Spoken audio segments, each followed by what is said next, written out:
Et en Somalie maintenant, le gouvernement a promis de nouvelles lois contre les violations des droits de l'homme. Les premières victimes sont les femmes et les jeunes filles pour qui le viol est devenu courant. Reportage. Dans une ville où le viol est monnaie courante, la journée des droits de l'homme prend une signification toute particulière pour les femmes de Mogadiscio.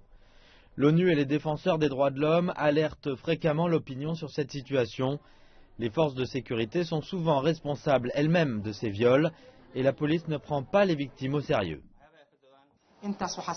Il y a de nombreux viols de femmes dans ce pays. Cette année, le nombre des femmes ayant déclaré s'être fait violer s'est élevé à 243. Cela montre que le viol se répand en Somalie.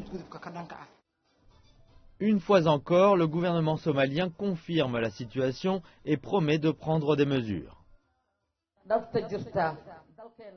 Même si nous luttons pour les droits de l'homme, il est vrai que la Somalie est un pays connu pour ses abus, un pays où les violeurs ne sont pas punis. C'est le pays qui a le moins de protection des droits de l'homme et le plus fort taux de violation de ces droits. La priorité du ministère est d'améliorer la protection des droits universels.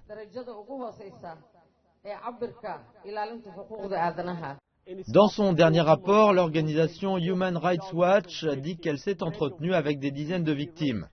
Beaucoup d'entre elles ayant subi des viols à répétition, parfois perpétrés par des forces de maintien de la paix de l'Union africaine. Beaucoup ont été humiliées alors qu'elles tentaient de dénoncer ces attentats.